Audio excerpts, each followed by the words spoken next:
स्वागत है दोस्तों आपका एक बार फिर से आपकी अपनी चैनल में।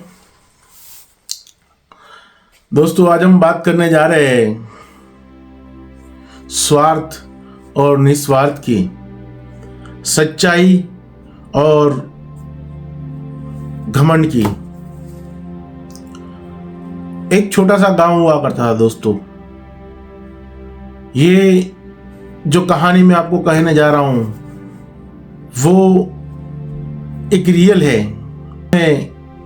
कई सीख मिलती है। जी हाँ दोस्तों, तो शुरू करते हैं। एक छोटा सा गांव था दोस्तों, जिसमें 4 दोस्त रहा करते थे। एक का नाम रमेश, इलेश, भार्गव और जयेश। ये चारों दोस्त मध्यम वर्ग परिवार से आते थे। मतलब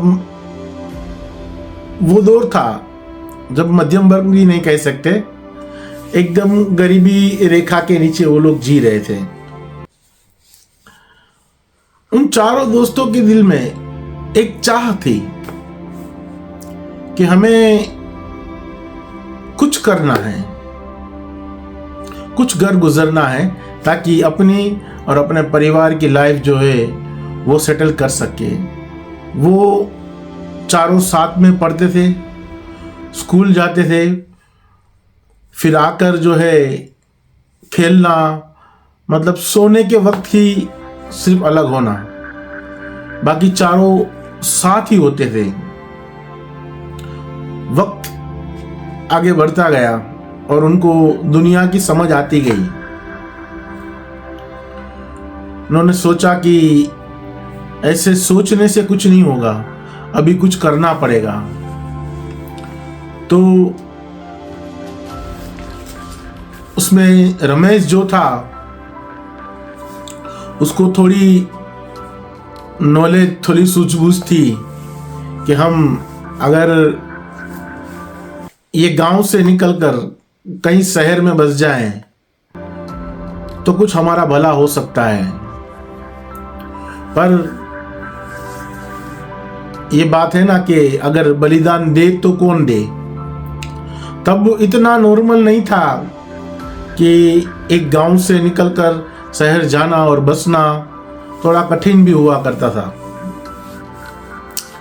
रमेश ने कहा कि सबसे पहले मैं जाऊंगा और फिर मैं तुम तीनों को भी है वहां बुला लूंगा और हम साथ मिलकर काम करेंगे और आगे बढ़ेंगे।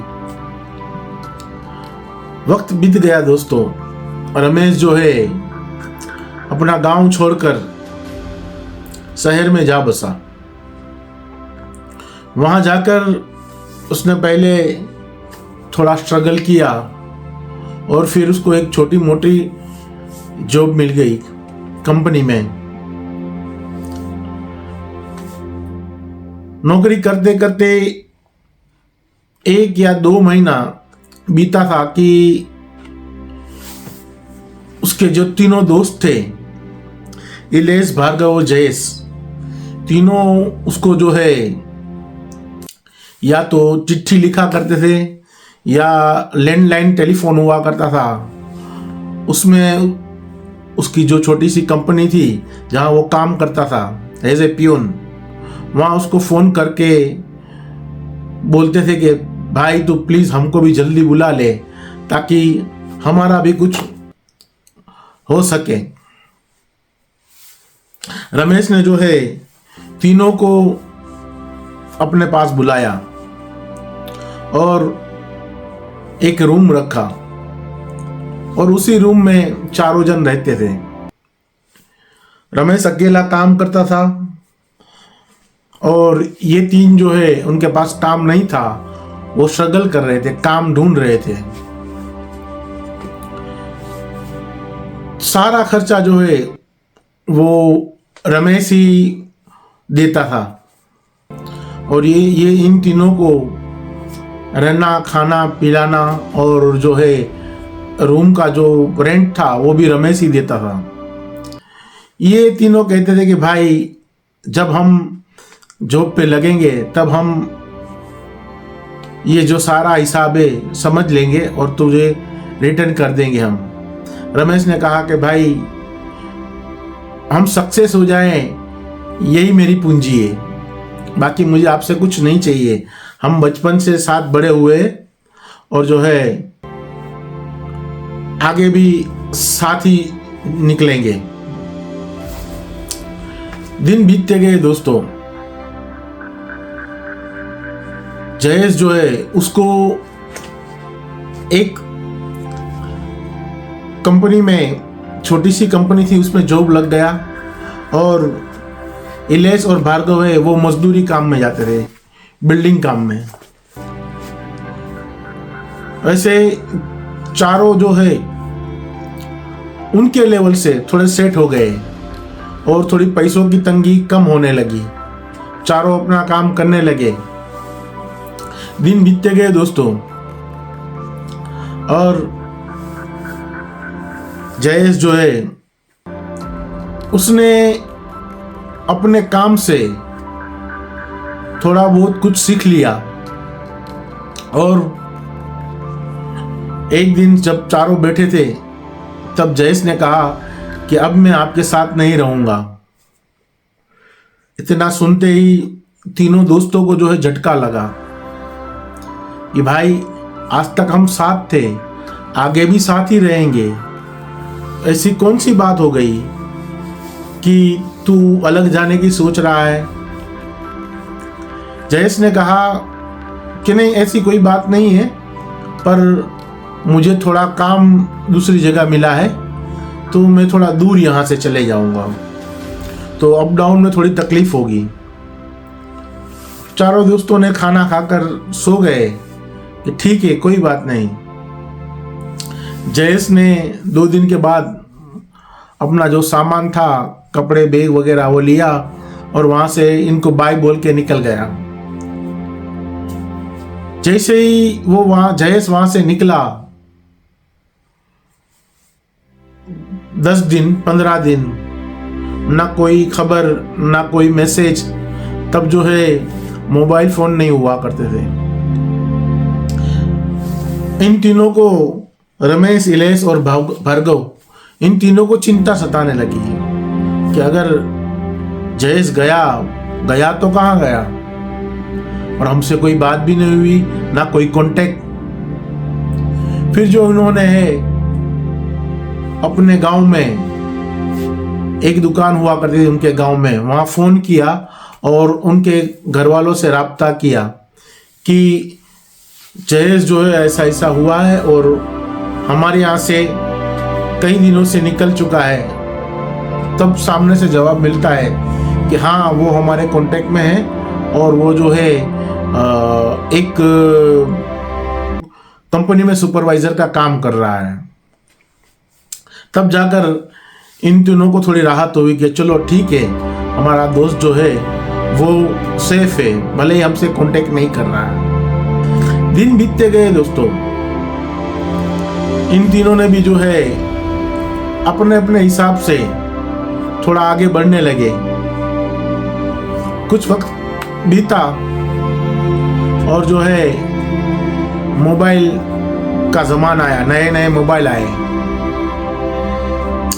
ये लोग उसी घर में रहते थे और जो है जयेश एक दिन मोटरसाइकिल लेकर आता है और तीनों के पास बैठता है और बोलता है कि भाई मैं तो अपना बिजनेस मैंने शुरू कर लिया है और अच्छी खासी अर्निंग में कर लेता हूँ। इन तीनों ने कहा कि भाई बहुत अच्छी बात है, हमने भी अपने हिसाब से थोड़ा किया है पर तेरे जितना नहीं कर पाए। तो उसने तब नोकिया फोन जो था 3310 नया बाहर निकला था, वो उनको बताया और बोला कि ये देखो मैंने कुछ 5 या 6 हज़ार में नया लिया हूँ, तो ये अफोर्ड करना तुम तीनों की बात नहीं है। मतलब जयेश को थोड़ा घमंड आ गया। इन्होंने कहा कि भाई कोई बात नहीं, आज नहीं तो कल हम भी ले लेंगे। वैसे दिन भर बीतते गए और जयेश जो है वो थोड़ा आगे बढ़ते गया और उसको घमंड आने लगा। वैसे करते करते उसने जो दोस्तों है लकड़ी का व्यापार शुरू कर दिया और जयेश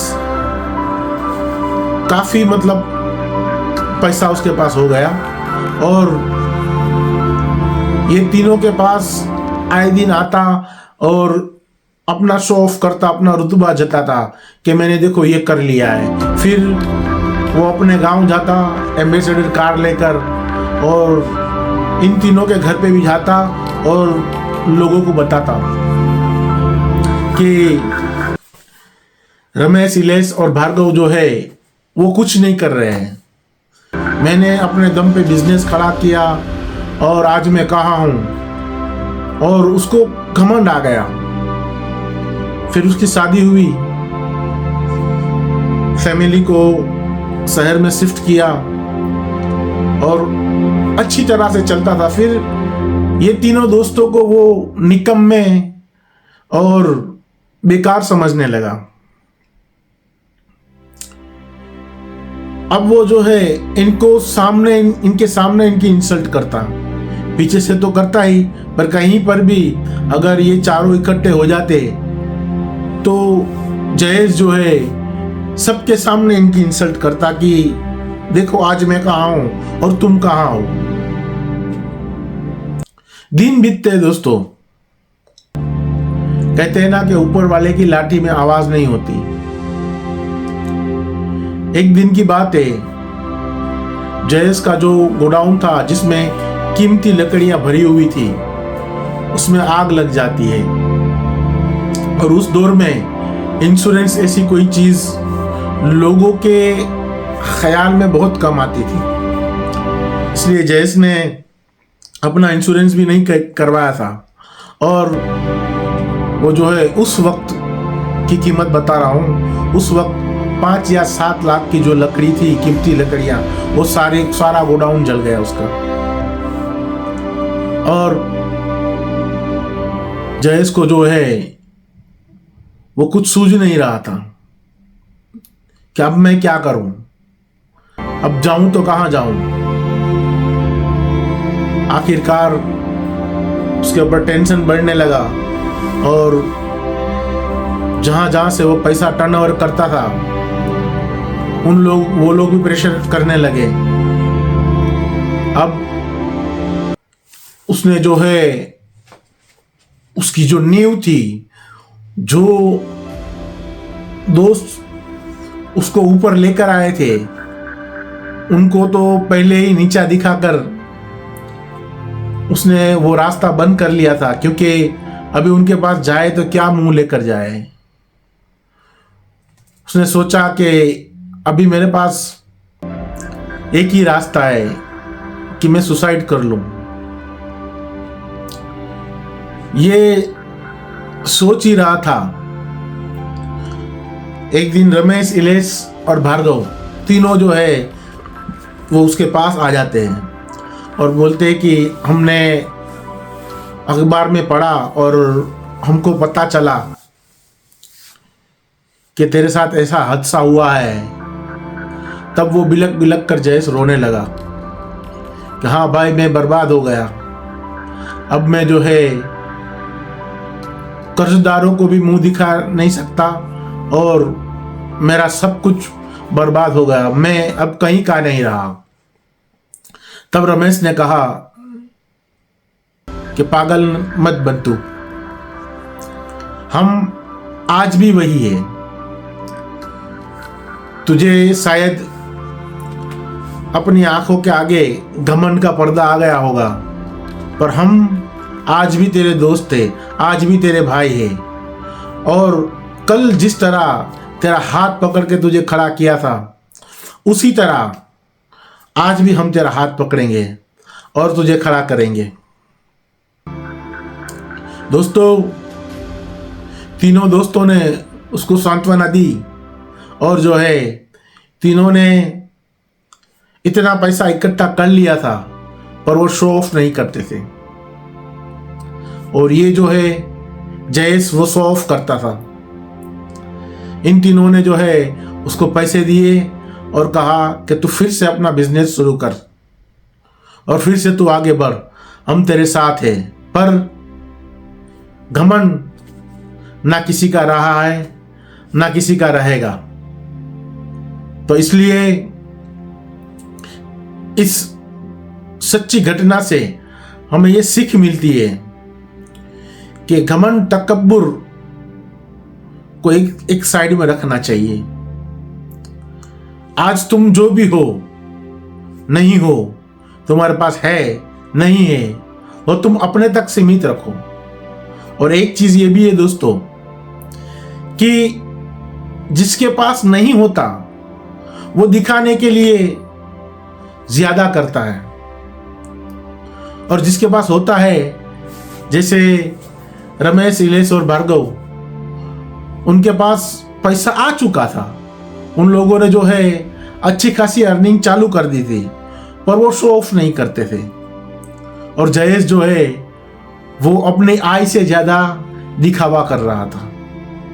तो दोस्तों हमें चाहिए कि हम काम करते रहे, कमाते रहे, पर अपने और अपने परिवार के लिए, किसी को नीचा दिखाने के लिए नहीं।